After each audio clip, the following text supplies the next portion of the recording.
Bonjour, aujourd'hui on décortique un sujet vraiment passionnant, 3 lois qui sont en train de transformer en profondeur le secteur social et médico-social en France. Entre l'exigence de performance, le respect des droits des usagers et puis cette nouvelle idée de la paire aidance, on va voir qu'un paysage complètement nouveau est en train de se dessiner. Allez, on regarde comment tout ça s'articule. La question centrale, finalement, c'est celle-ci. Comment ces 3 grands piliers, la performance, les droits et l'expérience vécue, s'imbriquent les uns dans les autres pour tout redéfinir. Pas seulement les structures, mais aussi les métiers, l'accompagnement au quotidien. C'est exactement ce qu'on va explorer ensemble. Commençons par prendre un peu de hauteur. Le secteur social et médico-social est en plein bouleversement. On assiste vraiment à l'émergence de ce qu'on appelle un nouveau paradigme. C'est une toute nouvelle façon de penser l'action sociale qui est maintenant guidée par une double exigence, la performance d'un côté et la modernisation de l'autre. Et voici les 3 textes qui sont au cœur de ce changement. D'abord, la LOLF en 2001, qui arrive avec cette logique de résultat.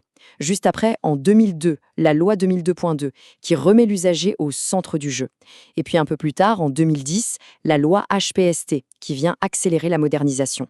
Et c'est vraiment l'interaction entre les 3 qui crée cette dynamique de changement si puissante. Alors la première de ces lois, la LOLF, a importé un concept qui vient plutôt du monde de l'entreprise, la performance. L'idée est assez simple, mais en fait, c'est une petite révolution pour le service public. On ne juge plus une action sur l'argent qu'on y met, mais sur les résultats concrets qu'elle produit. C'est un vrai changement de mentalité. Et pour pouvoir mesurer cette fameuse performance, la LOLF a redessiné toute l'architecture du budget de l'État. C'est un peu comme des poupées russes. On part d'une grande politique publique, la mission, on la décline en programme par ministère, puis en actions très concrètes sur le terrain. Et bien sûr, chaque niveau doit avoir des objectifs clairs et des indicateurs pour voir si on les a atteints.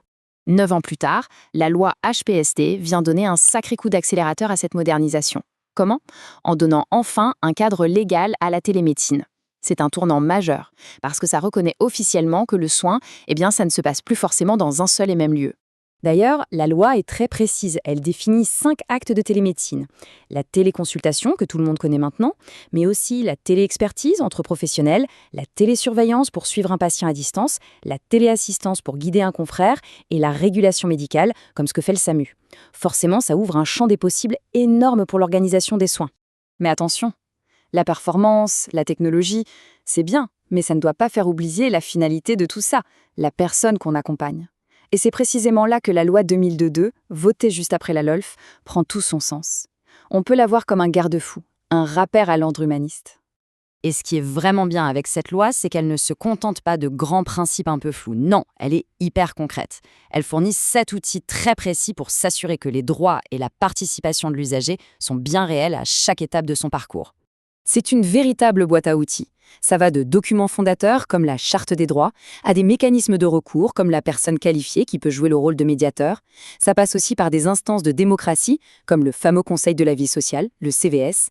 Chaque outil est là pour renforcer le pouvoir d'agir de la personne. Donc, le point absolument crucial à retenir, c'est ça. L'implication de l'usager, ce n'est plus une option, ce n'est plus laissé au bon vouloir des établissements. Non, c'est devenu une véritable exigence légale. Les structures doivent maintenant prouver qu'elles mettent bien en place les moyens de cette participation. Et cette exigence de participation, elle a ouvert la voie à un rôle qui est à la fois nouveau et particulièrement puissant, le père aidant. C'est peut-être l'une des plus belles illustrations de l'esprit de la loi 2002. La paire aidance, ça repose sur une idée à la fois simple et profonde, le fait d'avoir vécu une maladie et de s'en être rétabli. C'est une compétence en soi. C'est un savoir unique, un savoir qu'on appelle expérientiel, qui peut être mobilisé pour aider, pour soutenir et surtout pour redonner espoir à ceux qui sont en plein dans l'épreuve. Le pouvoir de cette approche, il est là, dans cette petite phrase « Je suis passé par là ». Ça crée un lien de confiance immédiat, ça brise l'isolement. Et puis, le père aidant devient la preuve vivante, incarnée que, oui, le rétablissement, c'est possible. Et pour la personne qui devient père aidante, c'est aussi une manière de transformer une souffrance passée en une véritable force.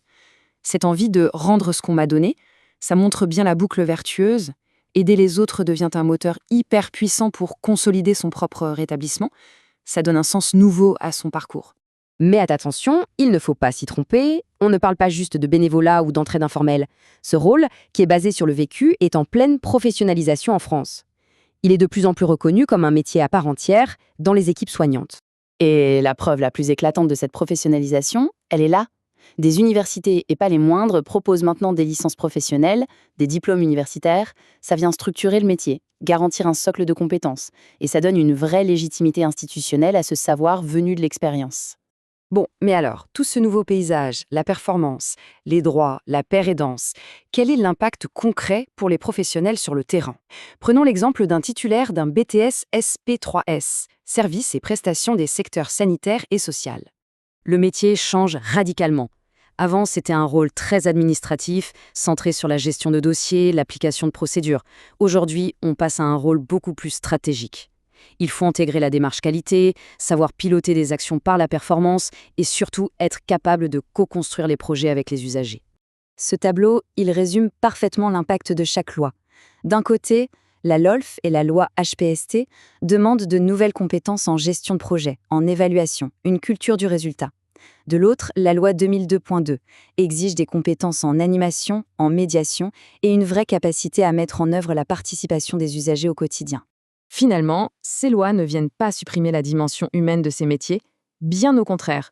On pourrait dire qu'elles la renforcent, qu'elles la structurent avec un cadre légal et qu'elles l'enrichissent en intégrant officiellement de nouveaux acteurs, comme les pairs aidants, qui apportent un regard complètement différent et essentiel.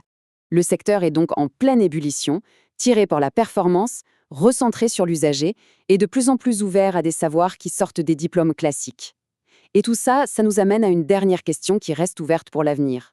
Face à ces évolutions qui ne s'arrêtent pas, quelle sera la prochaine compétence clé que les professionnels du secteur devront absolument développer? Voilà de quoi réfléchir. Merci de nous avoir suivis.